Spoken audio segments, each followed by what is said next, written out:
Boa noite, Instagram! Hoje nós vamos falar com a live de hoje vai ser com o Vital Souza Júnior. Deixa eu só ver se ele chega aqui. Vamos lá, Vital!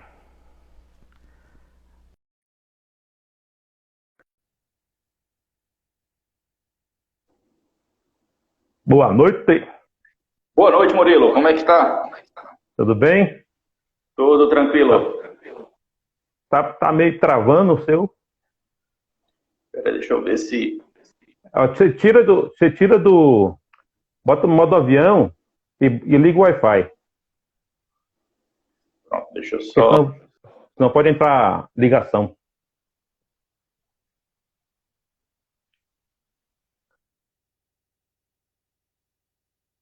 Boa noite, Ricardo. Boa noite, Lucas. Vamos chegando.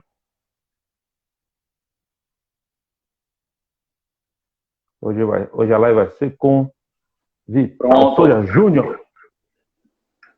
E aí, tudo bom? Tudo E aí, beleza? bota mais. Aí, Tô garoto. aqui. Vou mandar esses olhos das estrelas para você. É, né? Um tutorial de como fazer live. Deixa eu ver se fica mais claro aqui. Tá bom. Pronto, acho Tá melhor. ótimo. Aproveita, gente. Manda um aviãozinho para 5 pessoas aí. Vamos encher essa live que hoje vai ter conteúdo de torar, digamos, como diz o baiano. Ô, Vital. Vital, hoje você é especialista em RH, consultoria, né? Me conta um pouco da tua história. Como é que você começou lá atrás? Você já empreendeu antes? O que você fazia antes de ter essa empresa de RH? Pronto, se for contar a história como um todo, né, digamos assim, esse olhar de querer fazer algo diferente, que vem da época da adolescência, da infância e adolescência, né? Meu pai tinha um bar e eu trabalhava, né, ajudava meu pai nesse bar desde de pequenininho, e aí até os 19 anos, quando eu veio a falecer, enfim. E aí, entrei, né, questão de trabalho, até então, fazendo curso de biomedicina em Aracaju, acabei voltando por causa de continuidade. E aí entrei no mercado de trabalho e comecei a pesquisar, né, dentro do mercado de setor pessoal, lá no Brasil, e comecei pesquisando o que é que eu quero para meu futuro, tá, depois dos 40. Eu tinha 20 anos e estava projetando depois dos 40. E nesse projetar depois dos 40 foi quando eu comecei a tomar tino, né, do que é a área de administração, o que é administrar. Foi quando eu fiz vestibular, entrei na faculdade, eu já trabalhava na área, vinha crescendo dentro da empresa, antiga Atalaia Intermédia, né, que veio depois a ser Atalaia Pharma, que veio a ser Intermédia, depois veio a ser Atos Pharma, distribuidora de medicamentos. E dentro desse processo, com 4 anos nessa empresa, passei numa seleção para a Ambev, e aí fiquei quase 5 anos lá na Ambev, onde essa gestão veio a amadurecer ainda mais. Tá? E meu pensamento sempre era, a visão pós 40 anos era o quê? Pós 40 anos eu não quero estar empregado, trabalhando para ninguém. Tá? E o que seria esse meu negócio? Desde quando você tem esse pensamento? Desde quando eu trabalhava com meu pai, no bar. Eu não quero trabalhar nem com meu pai nem para ninguém. Exatamente. Primeiramente, o pensamento com meu pai era: eu não quero trabalhar aqui dentro.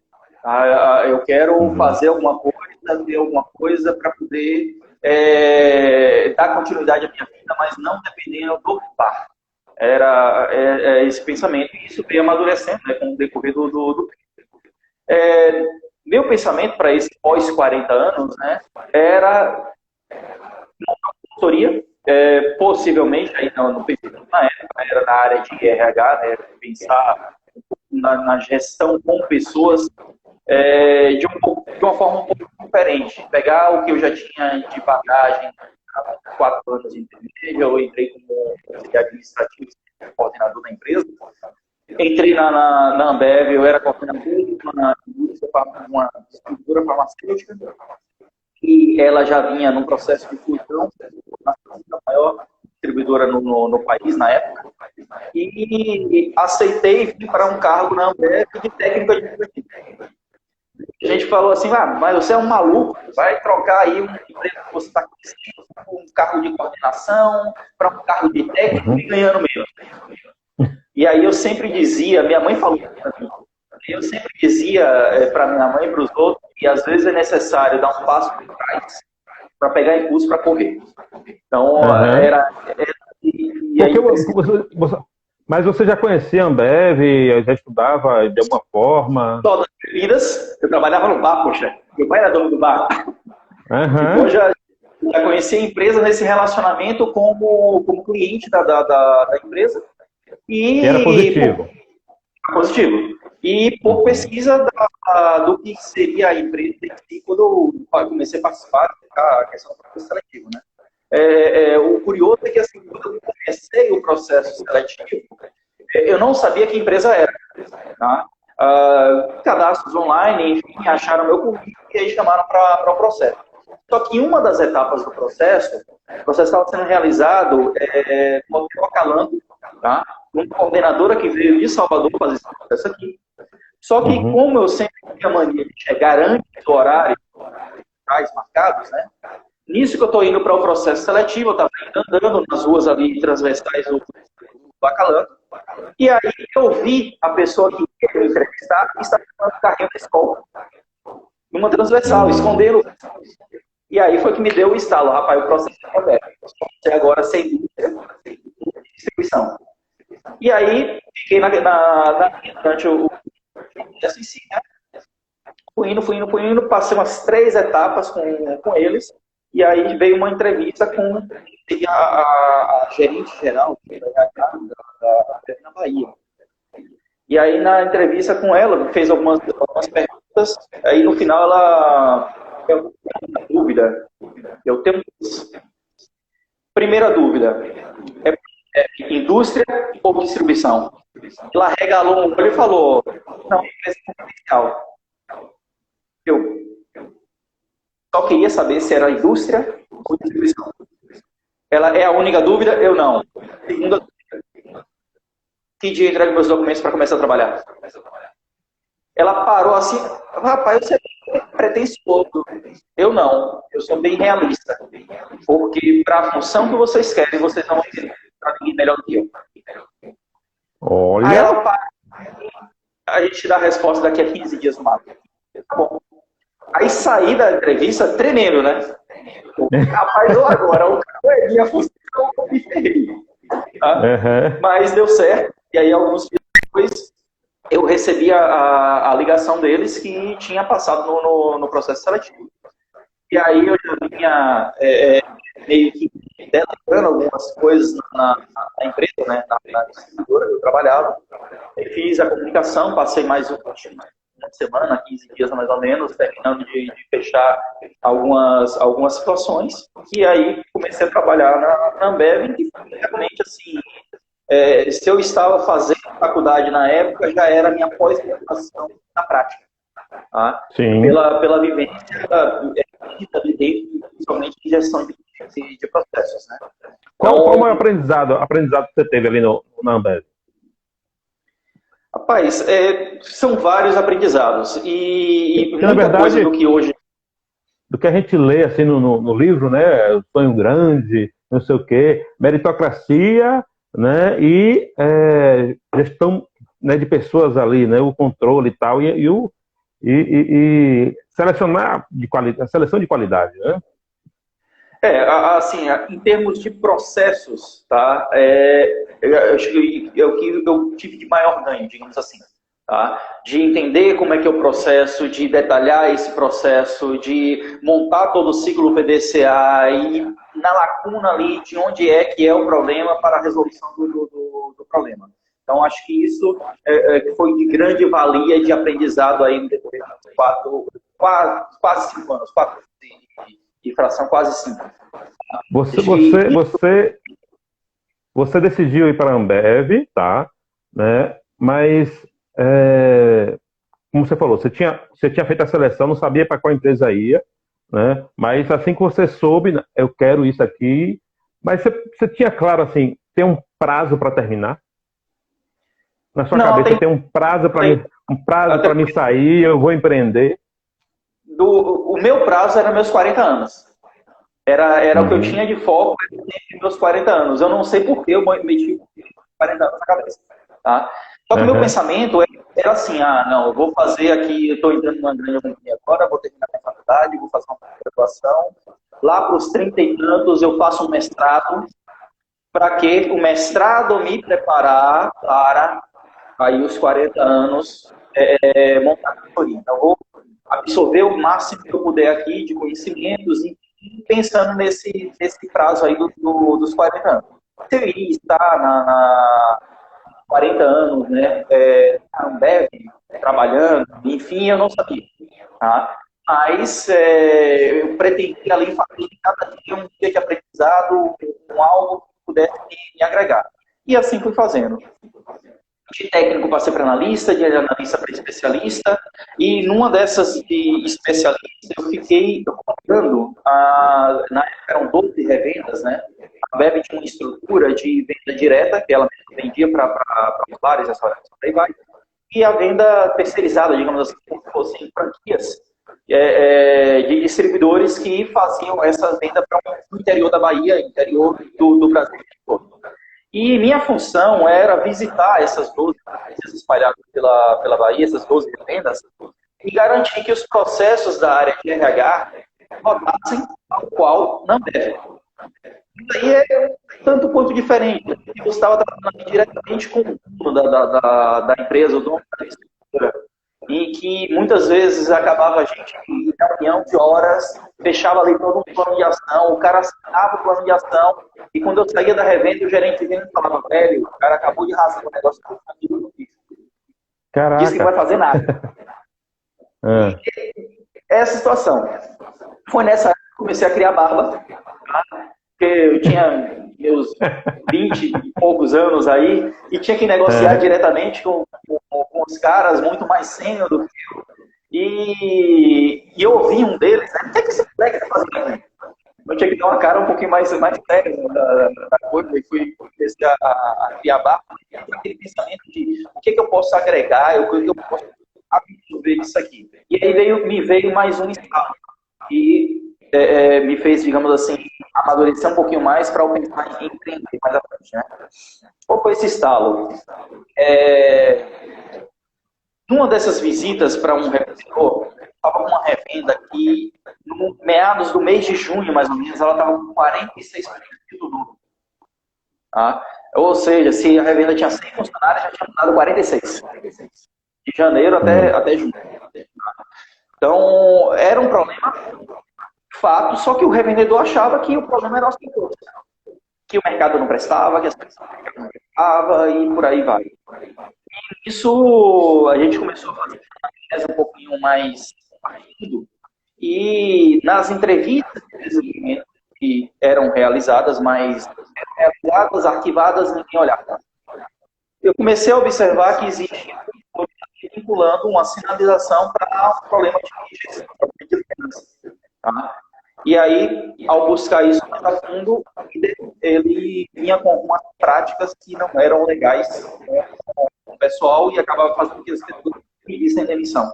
Tá? Aquele pessoal que, digamos assim, era da panela dele e acabava ficando, permanecendo, e que não era da panela acabava sendo divulgado da coisa. E aí a gente fez todo um relatório. Como é que eu consegui entender? Esse líder era o braço de vendedor, era a pessoa de confiança dele. Como é que eu consegui trazer aí, e aí veio o outro estalo, né, a questão de negociação e a questão do entender a cabeça do empresário. Tá? Por trazer para ele que, olha, você está perdendo dinheiro. Não está perdendo dinheiro nada, é só a rescisão. Aí eu comecei a fazer esse cálculo de quanto é que seria a questão dos portões da demissão. não só a rescisão, não só o FGTS, as vitórias, mas os EPIs que eram entregues ao funcionário, que na devolução eles não eram utilizados, né? Porque não eram utilizados, fardamento, horas de treinamento, a hora do funcionário dele de estar agindo em um outro, trazendo resultado em uma outra situação, acabava que estava ali treinando um funcionário novo, ou selecionando um funcionário novo, por aí vai. Tá? Fiz todo esse cálculo e trouxe para ele, ó. Ele está perdendo tanto por funcionário. Não, mas isso é absurdo. Aí comecei a ficar calmo.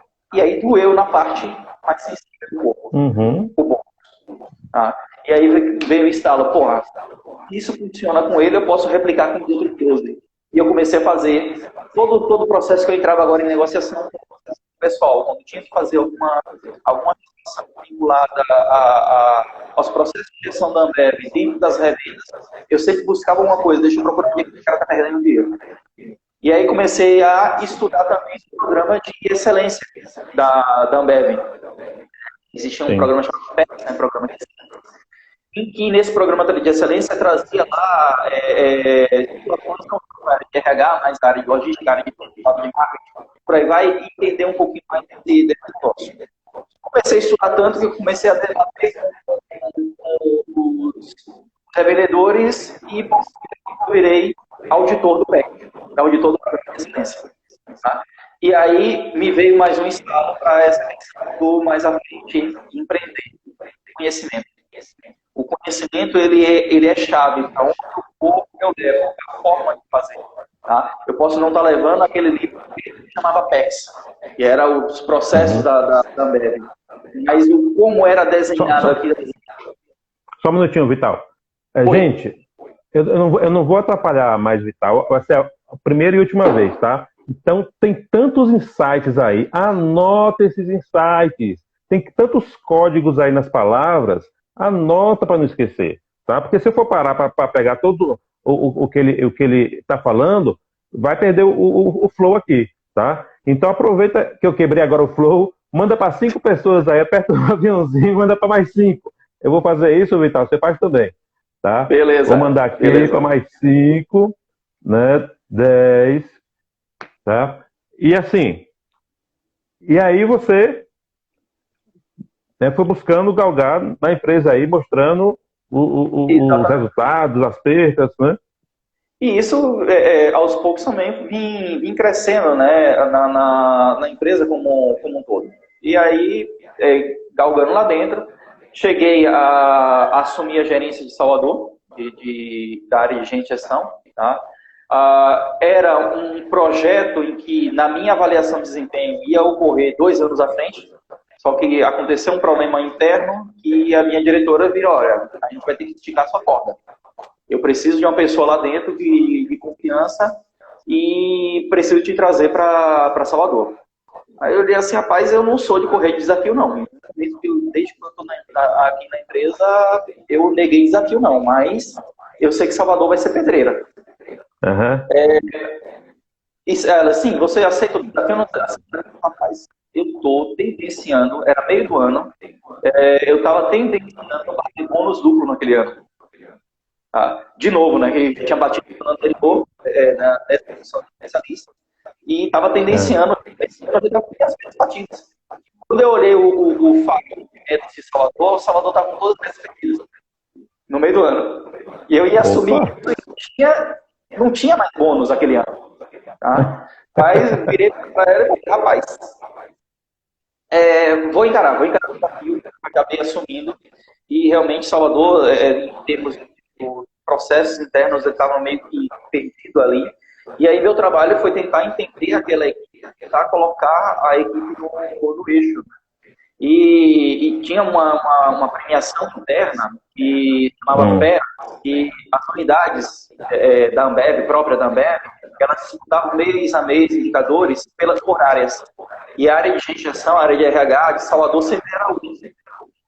Aí vim fazendo trabalho com o pessoal, enfim. Porém, assim, uma característica minha, e não sei se isso é certo ou não sei se é errado, mas é uma coisa que eu não gosto até hoje, é a questão do oba-oba do métier. eu via muita gente, a companhia ela trazia muita questão da meritocracia, enfim, mas existia ainda aquela questão aquela pessoa que acaba se envolvendo mais perto com a direção, com o diretor, e fica ali na mídia da coisa, acaba sendo...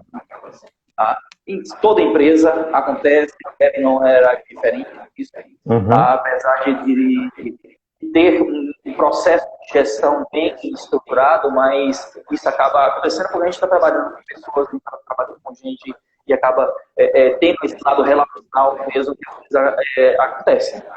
E aí, nesse contexto, eu não participava do pitch, das coisas, e me preocupava demais com o emocional da situação, porque eu me meti naquela função.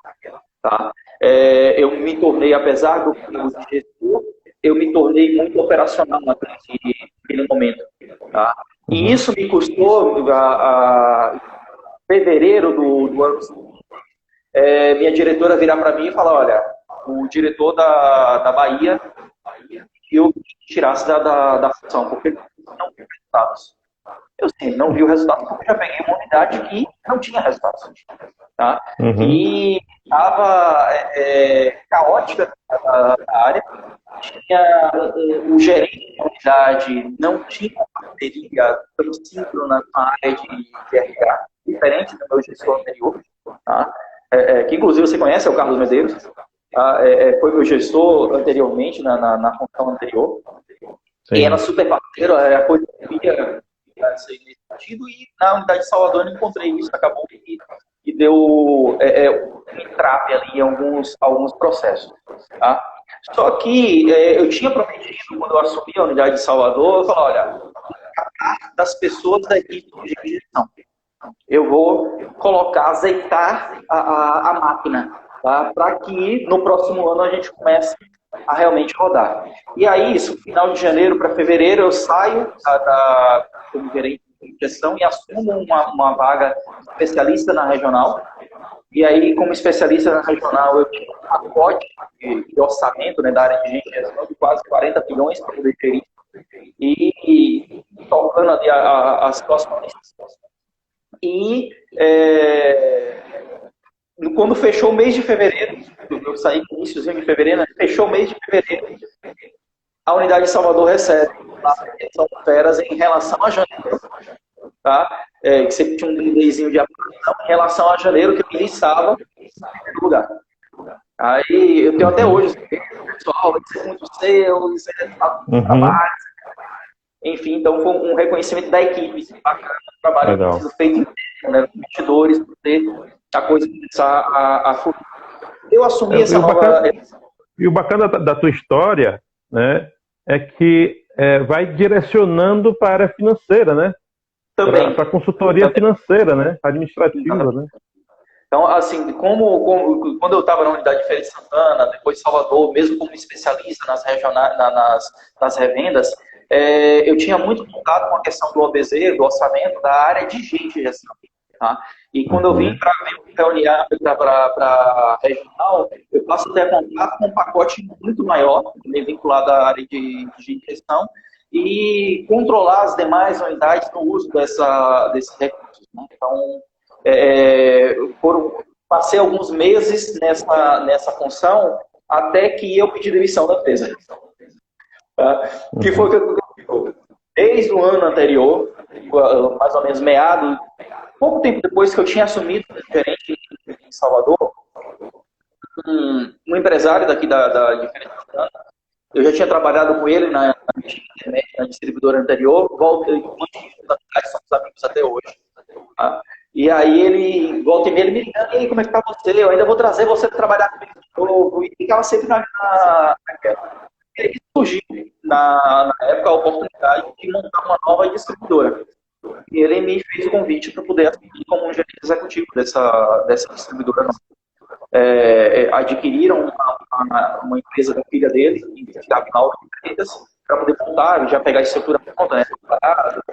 E dar seguimento aí ao processo. E aí eu pedi demissão da Web. Na época, o pessoal do corporativo, para quem reportava em São Paulo, até bateu papo, conseguia reverter. Aí eu só fiz pegar um pedaço de papel e anotar, olha, me ofereceram isso.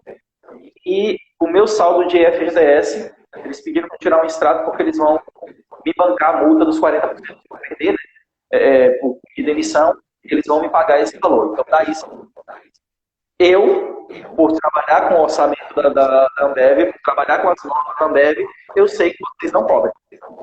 Eu sei que vocês não chegariam. Aí ele olhou, isso aqui realmente, a gente viria aí, daqui a alguns atingir esse valor, atingir essa remuneração. Depois, foi a proposta que eles me fizeram, aí a pessoa vira para mim e fala, rapaz, essa proposta também saía. Aí, boa sorte, sucesso, e acabei saindo da Ambev, peguei Isso já foi em que ano? Isso já foi em 2009. Eu tinha 29 anos. Tá?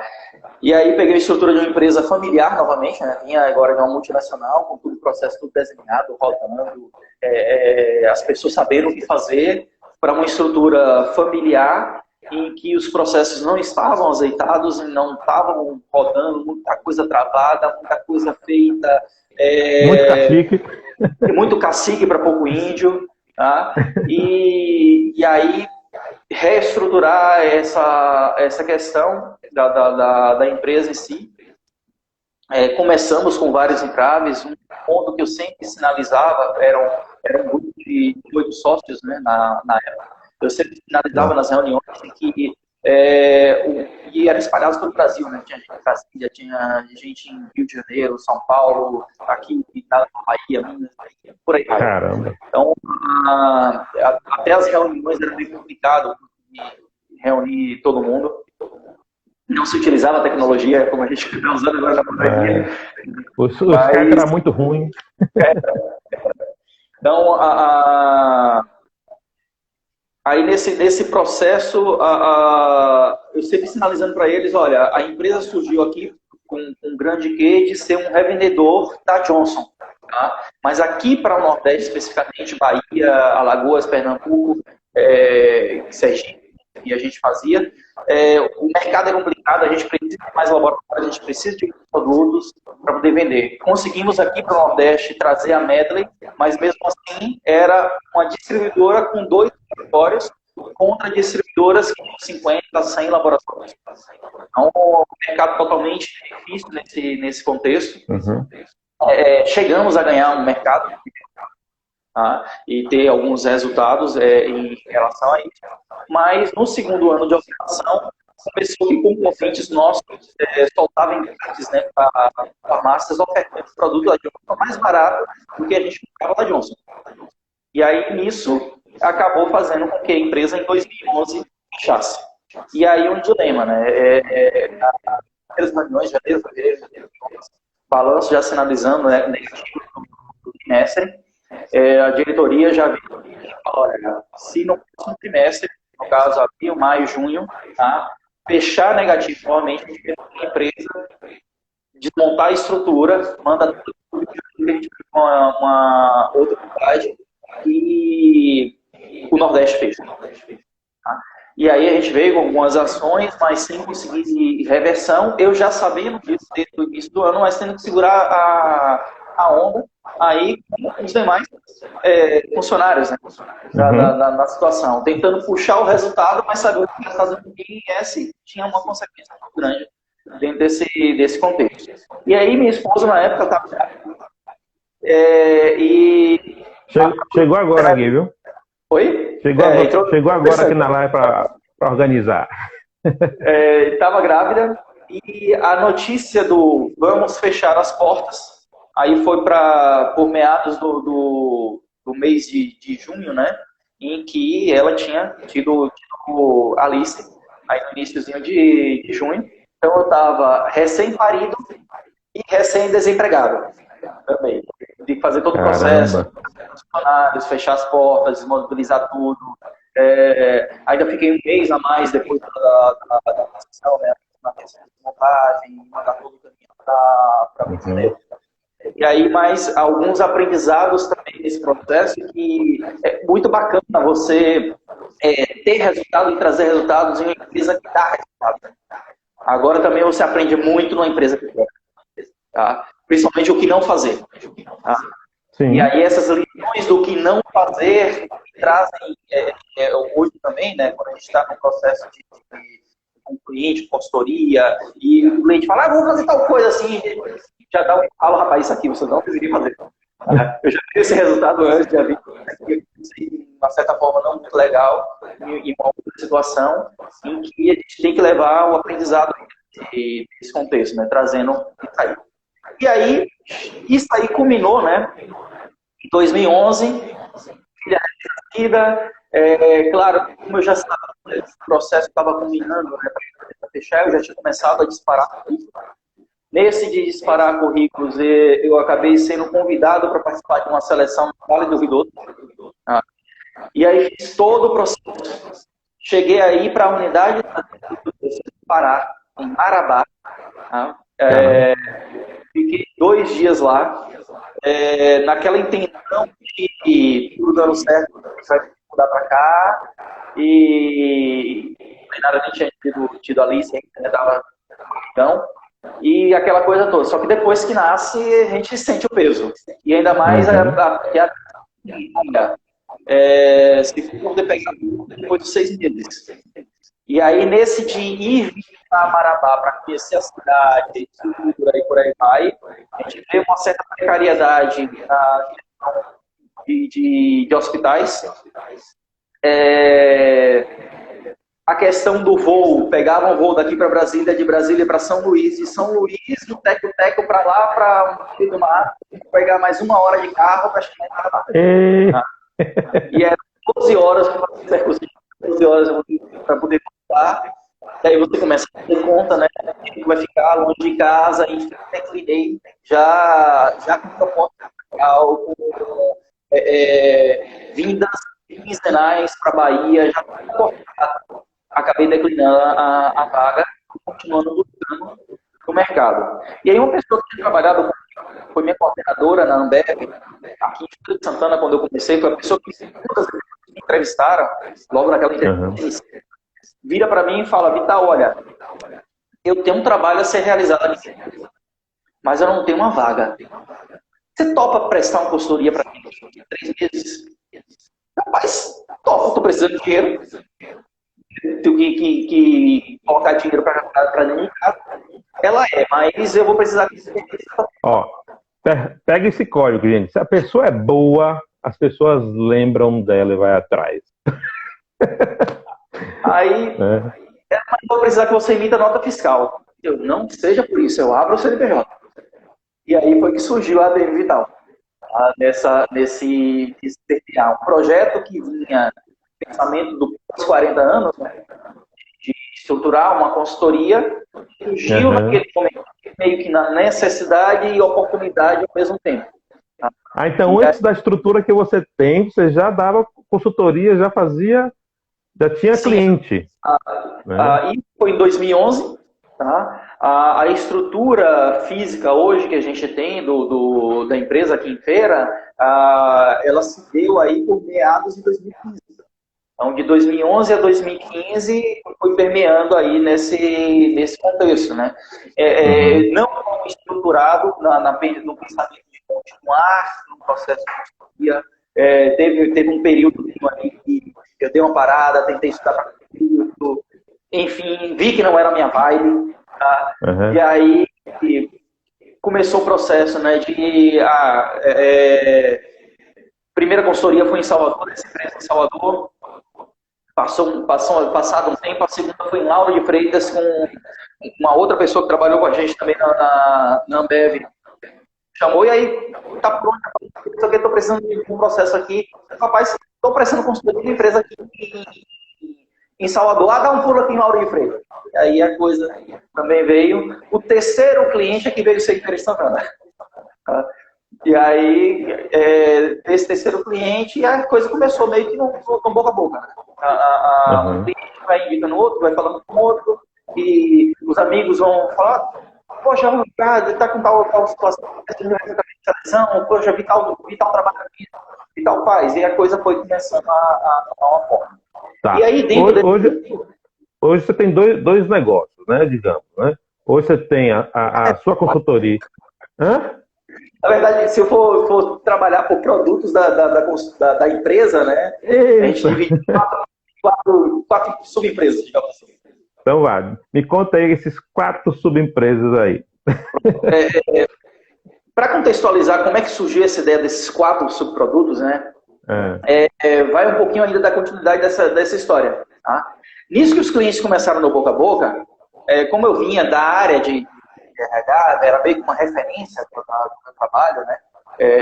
Apesar de ter permeado aí pelo financeiro, por logística, passada em alguns momentos aí em umas outras áreas também, mas a marca sempre mas é isso que te enriquece. Você passou por praticamente todas as áreas, né? Aí vai agregando um pouquinho né? de experiência, né? Gente, entre numa empresa e percorra todas as áreas, não fica só num nicho, não. Né? Vá para aprenda todas as áreas. Bacana assim na Ambev também me foi ofertado. Na Intermédia eu tive essa oportunidade de, antes de assumir como uma coordenação administrativa, eu fiquei numa espécie de um setor de auditoria e aí eu rodei todas as áreas aí. Tá? Foram 5 meses aí rodando e auditando mesmo e descobrindo coisas do tipo a internet que está na casa do funcionário está sendo paga no caixa da empresa. E por aí vai. E pormenores, mas isso me deu um contexto já de olhar a empresa um pouquinho mais macro do que aquele meu mundinho ali, somente setor pessoal, RH e por aí vai. Olhar o financeiro, olhar a cobrança e dar esse olhar um pouquinho maior. Tá? Nesse contexto lá, em 2013, né, foi aparecendo essas propostas, o pessoal foi cogitando, e eu comecei a ter a necessidade de, no momento de dar treinamento, ter um local para ministrar o treinamento. Tá? E aí comecei a perceber que Feira de Santana era carente de salas para treinamento. Eu queria alugar para a sala, e ou encontrava com valores muito altos, uma sala que era mais moldada em hotéis, tá? Não tinha uma estrutura empresarial, num local empresarial, um cara de empresa, para trazer as pessoas para o local. Aí começa a vertente de, poxa, seria bacana que tivesse um local desse. Quando eu tinha que atender um cliente, eu trabalhava home office, tá? Não tinha estrutura, né? Então eu ficava naquele negócio, era uma cafeteria, era um negócio e, poxa, não tem um local aqui também que eu pudesse alugar uma sala. Aí descobri uma ali na Getúlio Vargas, aluguei, e lá estava fechado. Meu Deus do céu, está fechado ainda. Aí tentei ligar para a pessoa que tinha feito a reserva. Peraí, que o menino está chegando aí. Eu estou achando que o mundo é jornalista, alguma coisa assim. Aí, menino, realmente, um rapazinho de bermuda, de chinela havaiana, boné pra trás, pra me entregar a chave. Entra, usa a sala, e quando terminar, eu só boto a chave aqui na casa de correio. Oi. E assim eu fiz. Tá? Atendi quem tinha que atender, quando eu saí, fui lá, desci, botei a chave e fui embora. E aí, poxa, poderia ter uma estrutura melhor, mais articulada dentro desse comecei a pesquisar e trocando ideias com Lenara, esposa, tá? no empreendimento.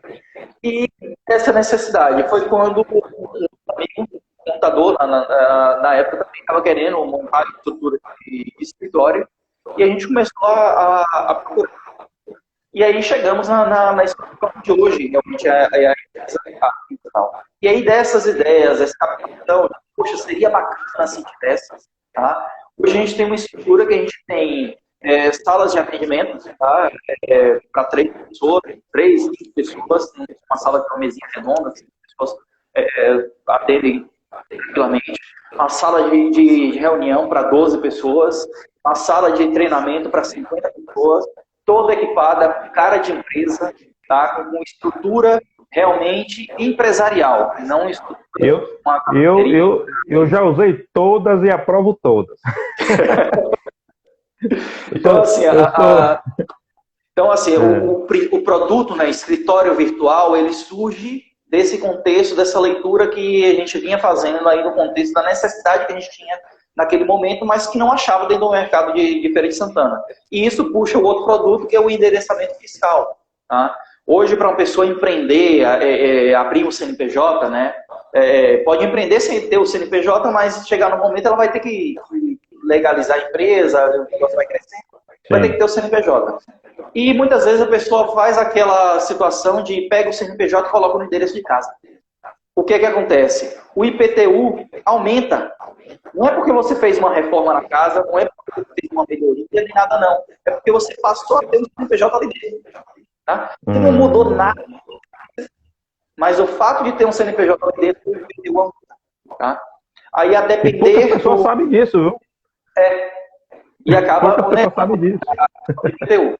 Então, o endereço fiscal, deixa eu fazer já o merchan, né? O que é? Não é para todo tipo de atividade. Tá? Existe aí Feira de Santana não tem uma legislação própria para o endereço fiscal, mas a gente utiliza de cidades vizinhas que já possuem, cidades do Brasil que já possuem, que tem lá uma classificação, né, dos quinais, das atividades econômicas que são possíveis ou não. E aí, pela experiência que a gente já tem, minha sócia, por conta dessa área, tem uma propriedade muito maior de falar do serviço em si, acaba que por essa experiência, por o olhar do que se faz, por pesquisar esse mercado, essas outras legislações, a gente já tem a noção do que pode e não pode, já direciona os clientes nesse sentido. Então, por exemplo, um médico, ele não tem atendimento presencial, ele precisa do CNPJ porque ele presta serviço em hospitais, fazendo cirurgia e por aí vai. Ele não tem um endereço físico em que ele atenda diretamente. Tá? Ele precisa de um endereço fiscal para a emissão da nota fiscal dele, que a prefeitura tem a endereçamento do CNPJ dele. Ele pode contratar um endereço fiscal. Há um engenheiro e ele não precisa de uma estrutura física para a questão do atendimento. Ele pode ter um endereço fiscal. Outras coisas. Legal. Tá? Então, ele acaba contratando o valor de R$77 a utilização desse nosso endereço. A gente dá toda a documentação, a orientação de como vai ser entrada na questão da cultura e outros órgãos mais, tá? Através do contador que escolher. Se não tiver contador, a gente fica parceiros nossos aqui também que trabalham conosco nesse sentido. Tá? E aí ele vai permear lá os dele, quem ele mais tem afinidade, do contabilidade. Tá? E aí segue a tramitação da abertura do CNPJ dele, ele vai utilizando o nosso endereço para receber as correspondências, né, fiscais, prefeitura, por aí vai.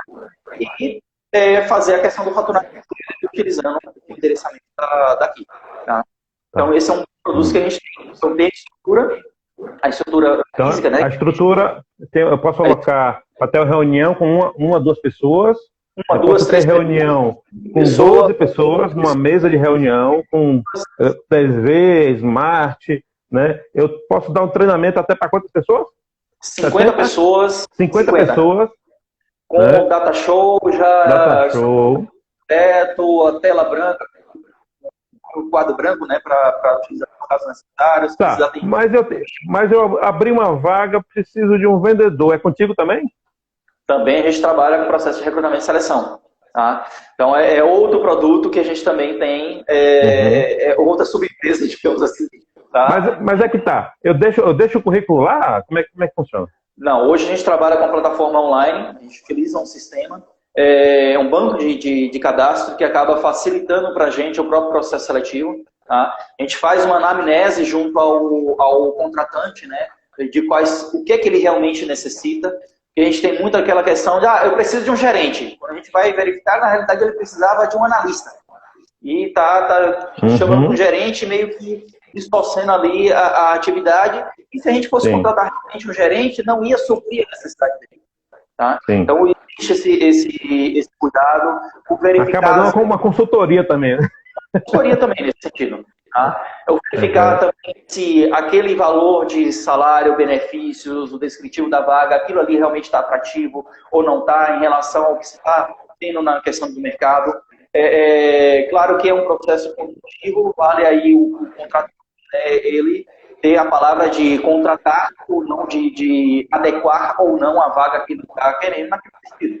Mas já fica claro também que a não adequação pode dificultar também o processo de busca e contratação. Vai ser mais difícil encontrar aquele profissional dentro daquele escopo.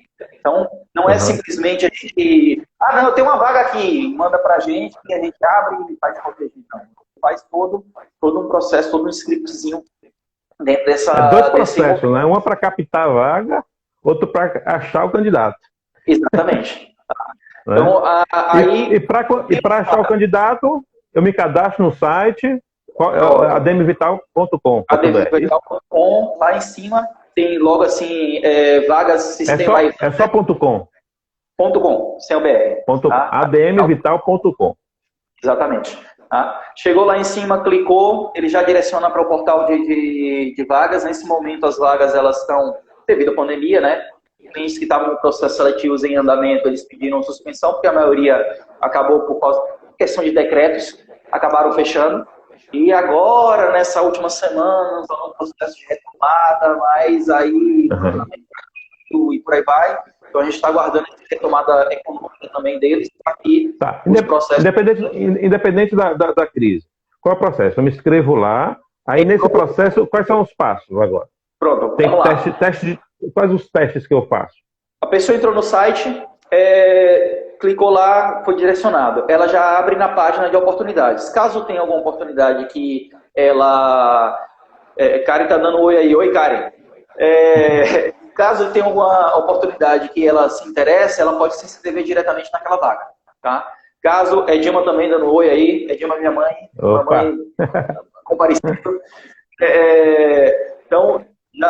Já se cadastra diretamente na vaga. Caso ela visualize lá, puxa, não tem nenhuma dessas vagas aqui que eu me interessei, ela pode cadastrar o currículo dela no banco de vagas do banco geral. Tá? O currículo vai estar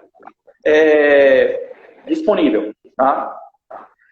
Feito a questão do cadastro, o candidato fez o cadastro, né? Geralmente a gente leva aí, em termos de prospecção, cerca de uns 10 dias, a gente anunciando maciçamente a vaga, e aí tem candidato que fala assim, essa vaga de novo, não é a vaga de novo. É porque o processo, cerca de 10 dias, a gente vai anunciar a vaga. Tá?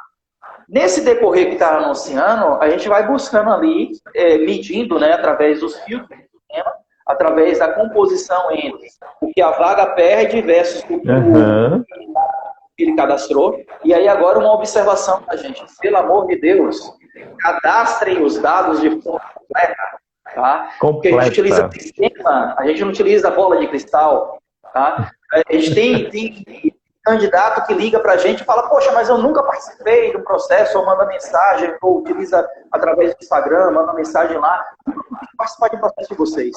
Quando a gente pede o nome completo, que vai olhar o cadastro da pessoa, ela botou lá, seu nome, endereço, telefone e mais nada. Não tem experiência, não tem nenhum custo. Tem gente que coloca o telefone errado, vai ter contato, o número não existe. Tá? Então, são situações que acabam impedindo que o candidato ele acabe transcorrendo aí no processo. Por quê? Como a gente utiliza o sistema, a gente vai utilizar as ferramentas do sistema, fazendo cruzamentos entre o perfil que a gente está pedindo e as habilidades que o candidato está dando com o currículo dele. Uma vez casando, aí a gente vai para a parte de teste. Que agora, com esse processo da pandemia, a gente também está migrando todos esses testes para um processo online, para agilizar também a questão. Tá? Então, o que são esses testes? Vai depender muito da vaga.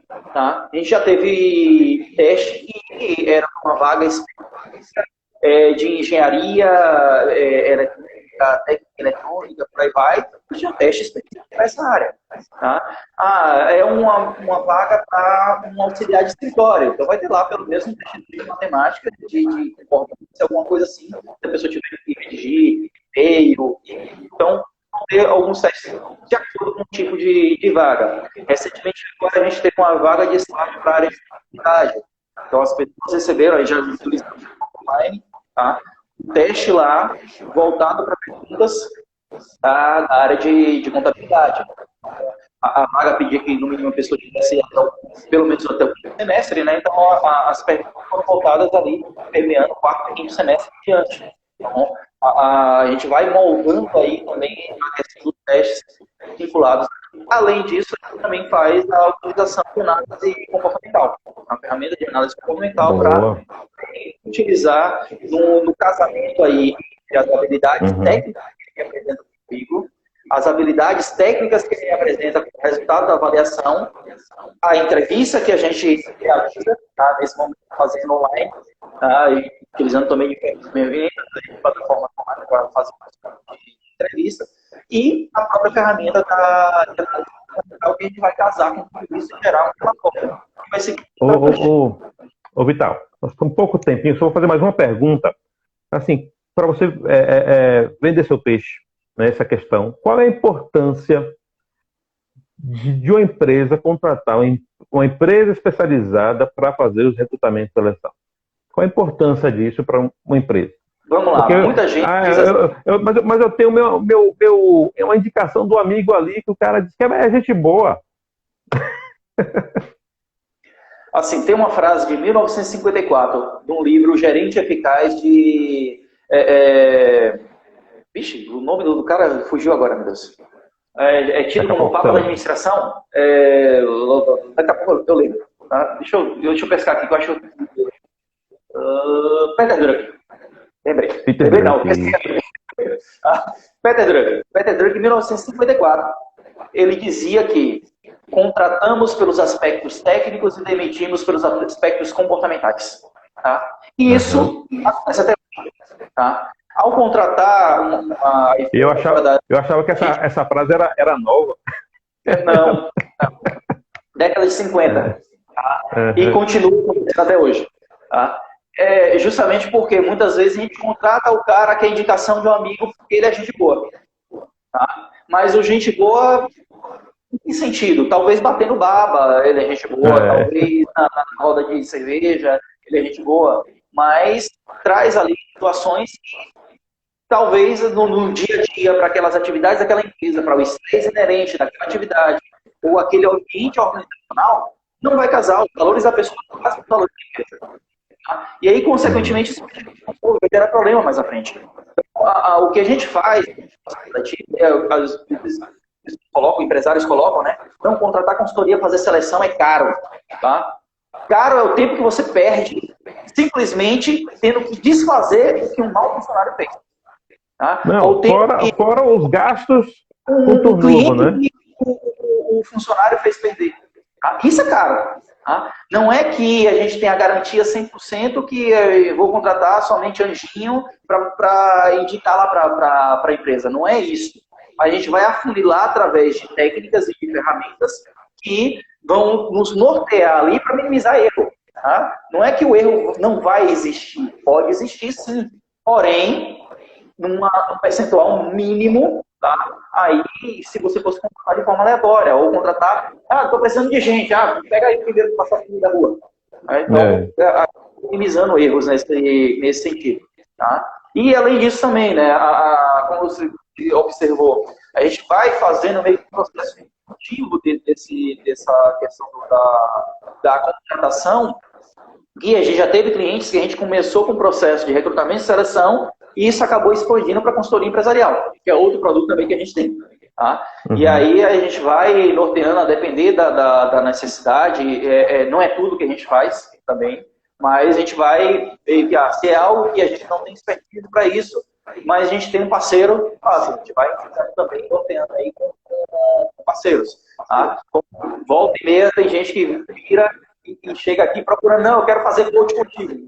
Não atendo coach individual, tem um Murilo Covid aqui que trabalha com isso, e a gente vai fazendo também a educação desse sentido. Então a gente vai sempre norteando aí para áreas que a gente não tem expertise, as demais áreas a gente vai faz proposta de montagem, norteamento das coisas. E agora também com essa questão da pandemia, a gente está migrando esse processo empresarial para um modelo online. Tá?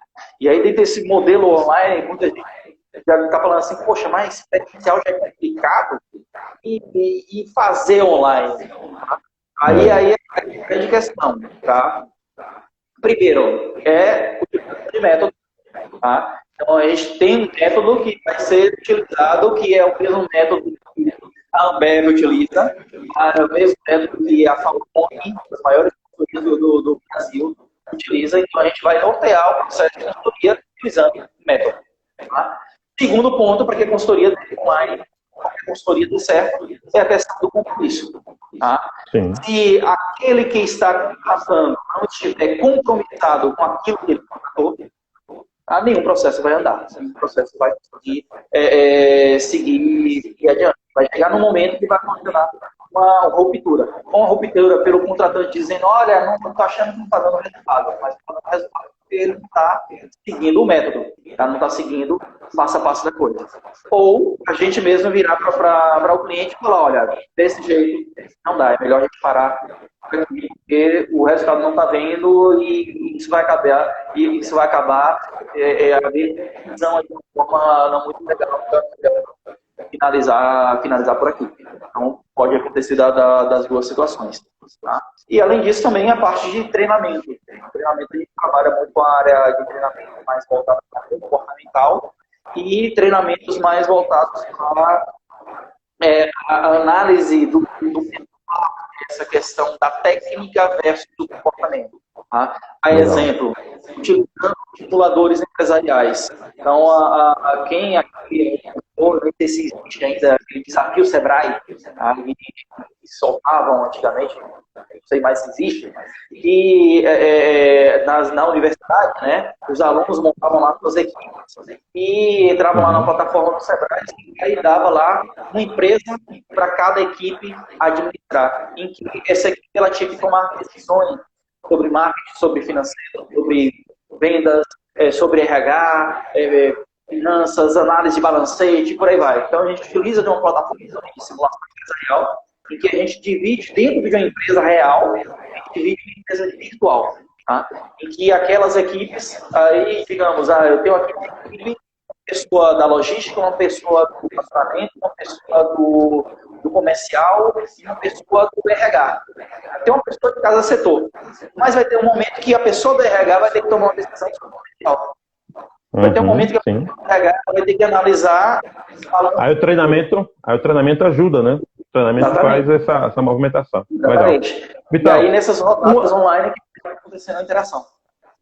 Uma mensagem, para a gente terminar, né? Uma mensagem para esse público que nos assistiu, né? Que está assistindo, para, tipo assim, que mentalidade, que código ou mindset eles podem aproveitar de vital?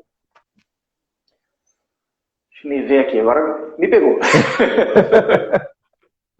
Coach tem Rapaz,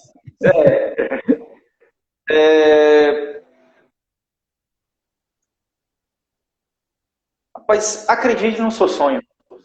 Tá? Queira ou não queira, a história que eu conto é uma história de alguém que aos 20 anos pensava em empreender aos 50. Tá? Antes do 40, né? 40. Há 31 anos. Tá? Então, quase 3 anos antes do que eu pensava, eu imaginava. Eu pensava em ter um curso de mestrado para ir começar a imaginar um processo. Tá? Hoje eu dou aula na pós-graduação, hoje a consultoria está funcionando, os processos estão andando e eu não fiz mestrado.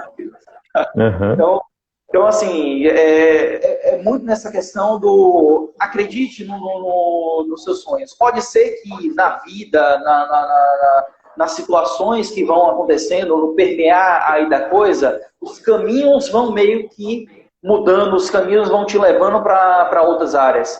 Em minha adolescência eu pensava em ser médico. Tá? Mas e tal, você pensava em ser médico, você falou em acreditar seus sonhos e acabou indo para a área de administração. Sim, mas esse pensar em ser médico, em um certo ponto, me levou para a biomedicina, que a biomedicina me fez estudar o comportamento animal e mais à frente me fez estudar o comportamento humano. Tá? E aí me acabou me fazendo permear aí pela área da PNL, Ó, para acabar, Coach, para acabar em 20 segundos aqui, gente, eu vou. Já fiz um print aqui e eu vou postar. E até amanhã, às 19 horas, eu vou sortear um atendimento presencial comigo, tá? Presencial não, online comigo, de coaching, tá? Então, eu vou botar todas as inscrições lá no feed.